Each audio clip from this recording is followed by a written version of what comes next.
News 10 বাংলায় আপনাকে স্বাগতম। আমি শুভেন্দু। নন্দীগ্রাম বয়ালের 210 এর 7 নম্বর বুথে তৃণমূল ও বিজেপির তুমুল উত্তেজনা। তৃণমূলের বিরুদ্ধে বিজেপির অভিযোগ বহিরাগতরাও এখানে এসে ভোট দিচ্ছে।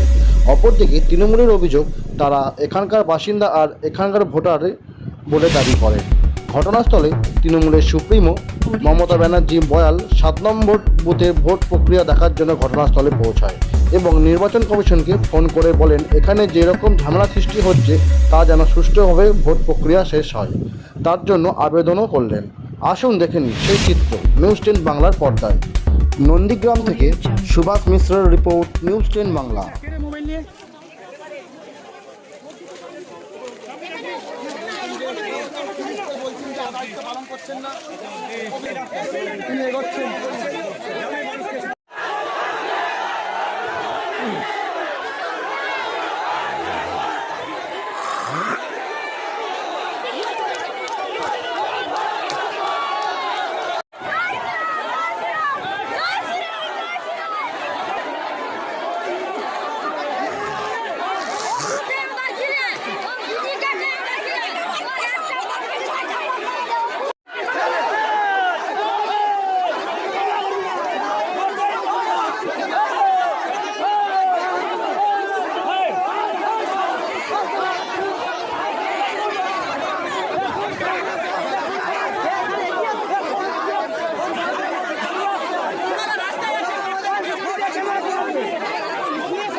থেকে আমাদের সুন্দর শান্তিপূর্ণভাবে ভোট হচ্ছে, ওদের তৃণমূলের এরম অবস্থা, মানে পোলিং এজেন্ট দিতে পারেনি তো বারবার এরা ফোন করে কি করছে, মহামডানদের বাইরে থেকে নিয়ে এসে আমাদের এলাকা উত্তপ্ত করার চেষ্টা করছে। এটা একবার নয় 3 বার হলো, এরই মধ্যে 3 বার হলো। এটা ওদের বুধও নয়, কিছু না। বহিরাগতরা কেন আমার বুথে আসবে? আমি আমার বুথের ভোটার, আমি এখানে থাকতে পারবো না, আমি এখানে ভোট দিতে পারবো না। আর কি ওরা কি হচ্ছে কি বলবে? ওরা মেয়েদের গলায় অস্ত্র কথায় গালাগালি দিচ্ছে। বিজেপির সমর্থক? অবশ্যই বিজেপি। আমার নাম শিবপ্রসাদ প্রধান। বিজেপির কর্মী? আমি একজন সাধারণ বিজেপির কর্মী। এখানে কোনো মুসলিম নাম নেই, ঠিক আছে? তাও আমাদের মধ্যে হচ্ছে মুসলিম ঢুকছে, আমাদের ভোটার লিস্ট। এখানে কোনো মুসলিম ক্যান্ডিডেট নেই, তাও মুসলিম ঢোকাচ্ছে। এগিয়েছিলাম এদেরকে মারধর, আমরা বিজেপির লোক করে থেকে এসে আমাদেরকে মারধর করেছে। কারা? বিজেপির লোক, হ্যাঁ। শুভেন্দু অধিকারীর লোক আমাদেরকে মারধর করেছে। আর কি হয়েছে? কেন ভোট দিতে অনেক পারেনি? কিছু হয়েছে, ক্যাম্প পুলিশ থাকাকালীন ঘটনা ঘটেছে, সিআরপি পুলিশ থাকাকালীন। আর কি করেছে কি বলবেন? অনেক কিছু করেছে, আর কি বলবো আপনাকে, দেখুন ওইদিকে। আপনার নাম? আমার নাম নূর ইসলাম।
she can actually visit the booth and figure out what exactly is happening. But she just said to us that forbidden genuine voters from voting in this particular booth, booth number 7.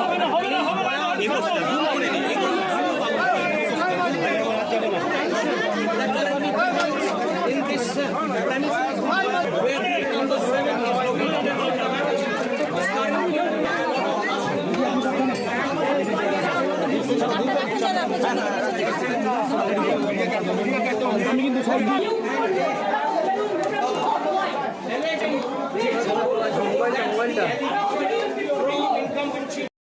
is currently happening at Nandigram in Goya Nandigram.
দিয়ে দিয়েছি আর আপনাকে একটু বিশ্বাস করাচ্ছি madam যে আমরা peacefully এখানে করাবো আপনি নিশ্চিত আছে ম্যাডাম ওরা ভোট করতে পারবে আমি এখানে ম্যাডাম আপনাকে ম্যাডাম আপনাকে আমার উপরে যখন সে জানে যে আমার ভোটটা দিতে দিচ্ছে আর দুই হচ্ছে ছাপ্পা ভোট এমন কিছু জিনিস এখানে নেই ম্যাডাম আমি পার্সোনালি এসে দেখে গেছিলাম তারপরে যে কেউ আপনাকে লাগছে ম্যাডাম নিশ্চয়ই ওর জন্য আপনারা অভিযোগ নেবেন আপনারা ব্যবস্থা করবেন ম্যাডাম ওর উপরে আমার বলার নেই বাট এখানে পিসফুলি ইলেকশন হয় আমি ইনশিওর দেখো আমি চলে যেতে পারি আর একটা ভোটকে যদি বাধা দেওয়া হয় মনে রাখবে আমিও কিন্তু this the first time as a chief minister আমিও কিন্তু এফআইআর লঞ্চ করেছি ম্যাডাম আমি প্রমিস মাথায় করছি রেখে দিও কিছু হবে না কাজে তুমি মনে তোমাদের কেউ এটা থেকে মানে শান্তি পাবে চলো ভাই তোমরা দেখো তো কেউ কিছু করছে কিনা খুলে নাও তো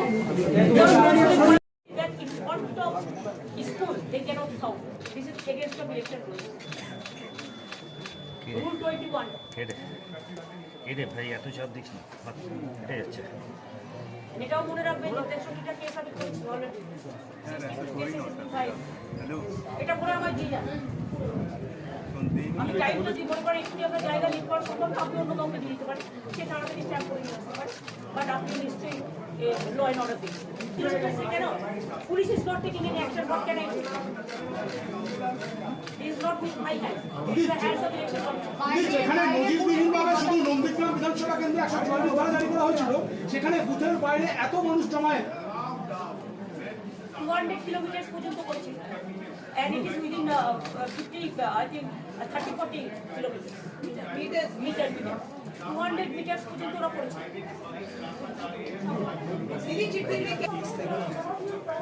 ঘাড়ের উপরে প্রেশারটা প্লিজ কেন বারবার এক কমিটি হচ্ছে আমার সাথে পার্সোনাল রিলেশন আছে না সেটা আপনাকে বলতে সিক্রেসি আমি বলি না আই ক্যান নট দিদি আপনি কি মনে করেন প্লিজ আমি তোমার চেষ্টা করছি this is not the place for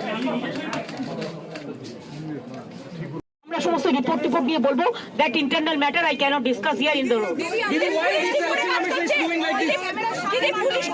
আমি দেখেছি তো তোমাদেরও মেয়েদের যেভাবে প্রত্যেকটা বিজেপি মিছিলে মলেস্টেড হতে হচ্ছে I am so sorry I am sorry, Mr. Election Commission, you must know, and Home Minister, how the women journalists are being heckled by BJP workers also in every rally. Please take care and tell your people to control your gundas.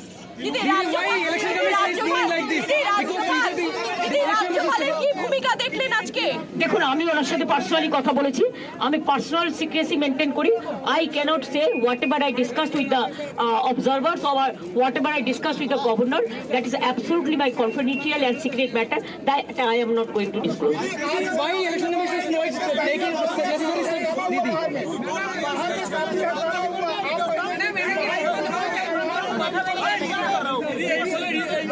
अरे ठेलो ना আমাকে পিছন দিকে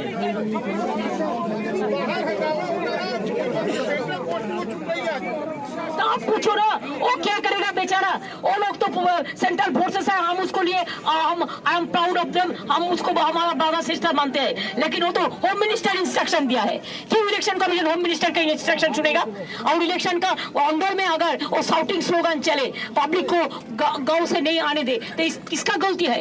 election commission को इसको bad result नहीं हो रहा है, इलेक्शन कमीशन का बैड नेम नहीं हो रहा है। हम तो चाहते हैं इलेक्शन फ्री एंड फेयर हो। हम सेशन का टाइम में देखा, हम सेशन का टाइम में देखा, हम कुरैशी का टाइम में देखा, हम और भी बहुत सारे था जो इलेक्शन कमीशन सबको देखा। ऐसा खतरा, ऐसा खराब इलेक्शन हम कभी नहीं देखा।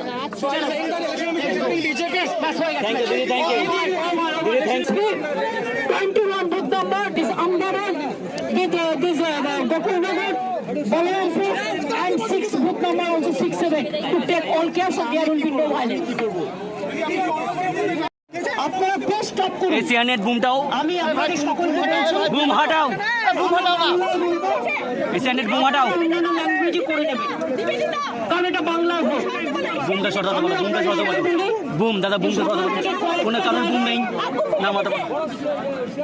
এই জায়গায় আপনারা জানেন আমাদের কাছে কমপ্লেন আসছিল যে সেই এলাকার লোকেদের ভোট দিতে না দিয়ে, বিশেষ করে এই ভোটে যিনি দাঁড়িয়েছেন বিজেপির হয়ে, তিনি তার চূড়ান্ত অসভ্যতামি, কাল রাত্রির থেকে তাণ্ডব করা, কাল রাত্রির থেকে বিভিন্ন এলাকায় গিয়ে গুন্ডামি করা, এমনকি আবু তাহের আমাদের নেতা ভূমি আন্দোলনের আব্দুস সামাদ সহ যাদের হাইকোর্ট স্টে দিয়েছে, তাদের বাড়িতে গিয়েও রাত্রিবেলায় তাণ্ডব করা হয়েছে। এবং আমি অলরেডি এটা আমরা কমপ্লেন করেছি, আমরা 63টা কমপ্লেন অলরেডি ইলেকশন কমিশনকে পাঠিয়েছি, and also the others also. আমি এখনো রিকোয়েস্ট করব, শুনুন, আমি নন্দীগ্রাম নিয়ে চিন্তিত নই, আমি চিন্তিত গণতন্ত্র নিয়ে। নন্দীগ্রামে আমি জিতবো মামাটি মানুষের আশীর্বাদে। আপনারা দেখলেন যেখানে সকাল থেকে বন্দুক নিয়ে বসে আছে, কাউকে ভোট দিতে দেয়নি, প্রত্যেকটা মানুষ আমাকে উইশ করছে। তার মানে কি, ওরা যাকেই যায় ইচ্ছে দায়িত্ব দিক না কেন, মানুষ কিন্তু ভোটটা আমায় দিয়েছে। কিন্তু এখানে ভোটটা চিটিংবাজি হয়েছে। এবং বোয়াল, আমি 3 দিন ধরে বলছি, বোয়ালে ওরা অত্যাচার করেছে চূড়ান্ত। আজ কাল পরশু তরশু আমাদের একটি ছেলের মেরে হাত ভেঙে দিয়েছে। আমাদের রবিন মান সে মৃত্যুর সাথে লড়াই করছে। গতকাল আমার কেশপুরে, আমার গতকাল সকালবেলায় খানাকুলে আমার কর্মী মার্ডার হয়েছে। আজকে আমি জানি না রবিন মান্নার কি অবস্থা, কৃষ্ণর কি অবস্থা। এইখানে যারা এজেন্ট হয়েছিল তাদের বাড়িতে গিয়ে মারধর করা হয়েছে, তাদের নাক মুখ ফাটিয়ে দেওয়া হয়েছে। আমি পুলিশকে বারবার করে বলেছি, 2-3 বার তারা বসেছে, যেই পুলিশ চলে গেছে আবার চাকাশ তাই। আর সেন্ট্রাল ফোর্সেসে আমি সিআইএসএফ, সিআরপিএফ কাউকে দোষ দেবো না, because they are also our friend. CISF, BSF, CRPF all. Only I will request the Home Minister. It is not that they are doing. The Home Minister himself is instructed the CRPF, BSF and other Jawans. We are proud of them. They are giving instruction to help only BJP and to help the BJP goods. This area also you have seen all the outsiders. It is not from inside Bengal. It is from outside goods. They have brought it from outside goods. They cannot speak Bengali also. This is unfortunate part. And my election commission, I do not know what to say. I'm sorry. I apologize to my election commission for their silence. For their total silence. So many letters we have given, but absolutely one-sided they are supporting the BJP candidate. And under their instruction, BJP is getting so many provocation, and they are beating the people, they are murdering the people, and they are looting the vote. I think this will create another bad history. You know, in our democracy, democracy is the festival of the people. Democracy is the festival of the people. Now, if you don't allow the people to cast their vote, what do you think that election commission? Why people will say that election commission is impartial? My humble regard to election commission, all the members. Please take care. Please take care. What you have done for Nandigram and other parts, don't behave like this in the other time, next time also. Whatever you try, BJP will not win the election. Even Nandigram, I am telling you, 90% vote, Trinamool Congress will win. The other parts also, the Chandipur, the Nandigram, the Haldia, and other parts also, Bakura, wherever the vote is going on. And every time, every election day, Narendra Modi is used to come to Bengal and give address. Why election day he will be campaigning? If we cannot campaign in the election areas, then why every election day the Prime Minister of this country, along with all facilities, including Doordarshan, including all agency, why he will be addressing the people every election day? Is it not wrong? Is it not violation of the conduct of election rules? They are, whatever they can do, they are trying. But I am sorry for them. One day they have to give the result for this. People will give them the befitting result, I can tell you. And for Nandigram and other parts, and for Bengal, for all my seats, 30 seat already election is over, today is also 30 seats. So all two, I am showing you, be perfect. So why the election commission পূর্ণভাবে মানুষ vote দিক, আমরা vote চাই। বিজেপির দফা রফা হবে, বিজেপির দফা রফা হবে, দেখে নেবেন। আর আমার কর্মীদের আমি সবাইকে অনেক ধন্যবাদ জানাচ্ছি, গ্রামবাসীকে, তারা আমাকে অনেক সমর্থন দিয়েছে। আমি নন্দীগ্রামে থাকবো এখন, আমি নন্দীগ্রামে এখন থাকবো, চিন্তা করার কোনো কারণ নেই, কিছু করবো